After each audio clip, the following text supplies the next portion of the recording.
Good morning. Good morning. Welcome back to Prophetic Diary. My name is Tiny. If you're not already subscribed to the channel, you have no idea what you're missing out on. Go ahead and click on that subscribe button and get into the flow here. Like the video, comment below anything you need to know about myself, how you can sign up for that one-on-one encouragement call with everyone's favorite life coach, myself, down in the description box, keywitnesses.com. We revamped the site. It's user-friendly now. You can go to book that call, sign up for that subscription, join us in the winner circle, grab you a hoodie, get your praying oil, get your prophetic diary. There's so much going on at keywitnesses.com for you, so go check it out. The Lord has given me a word for you this morning. I'm super excited to share it with you. We're going to be talking about David and Bathsheba, and many know the story of David and Bathsheba. We're going to be in 1 Samuel, and we're going to be in verse 2. One evening, David got up from his bed and walked around the rooftop of the palace, and he noticed a beautiful woman named Bathsheba. So he sent for Bathsheba, and he slept with Bathsheba. Bathsheba was married to Uriah. David got Bathsheba pregnant. He's trying to clean up his mess. He made a big mistake. He's trying to clean up his mess. Uriah will not sleep with her, so he puts Uriah on the front line to have him killed. Just trying to cover up his tracks, right? Terrible mistake.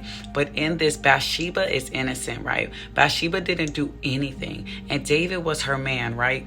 But also in 1 Kings 1:11, we see where she goes to David in his old age, and she's like, "Hey, David, our son Solomon." They bore another son together named Solomon, and she's like, "Hey, you got to crown Solomon king before you die." So what am I saying? Both of these parts.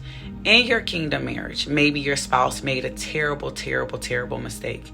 You know for sure that the Lord called you guys together. It was nothing but his favor that was over the relationship. When you guys were together, it was bliss. You prayed together. You loved on each other. You both were equally yoked. You know, the Lord had processed him to the best of, to the point he could actually, join you in a relationship, and somehow the relationship went sour. It went left, or her, right? For the fellas. And terrible mistake happened. Even though you were innocent, God told you to continue to stand, continue to believe.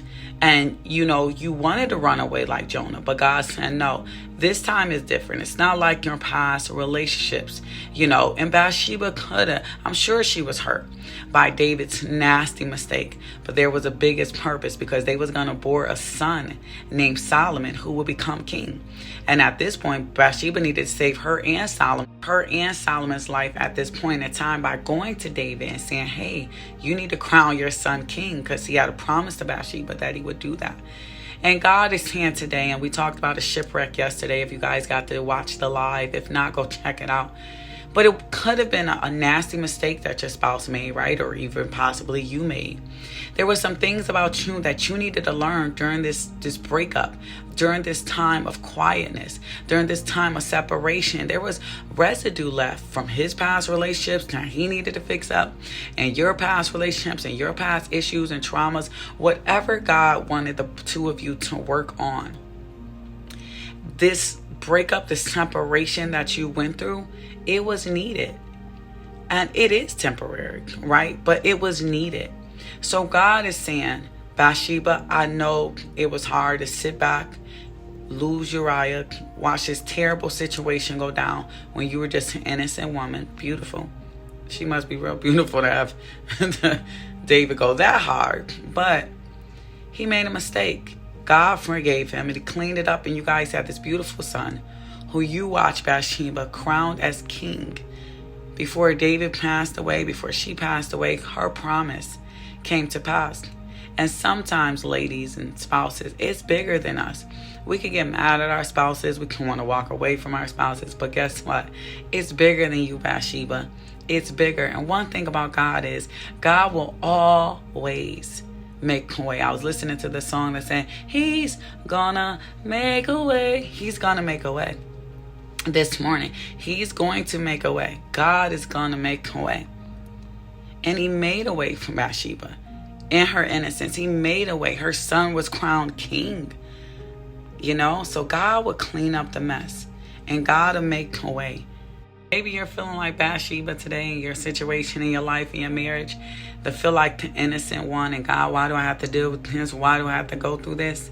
But guess what? That man may have made a mistake, but he is worth it, Bathsheba. He is worth it, and you just hang in there, okay? Because it's all going to work together somehow. Even if you feel like the mistake was nasty, it all worked together for the good. Romans 8:28. It all worked together for the good of the Lord. If this word has blessed you in any way, and if the Lord functions you to support this channel, go ahead, hashtag God is going to make a way. God is going to make a way, Bathsheba. You were innocent, and you will see your rewards. It's not in vain. Hashtag it's not in vain. I love you guys. Talk to you soon. Check out keywitnesses.com. Bye-bye.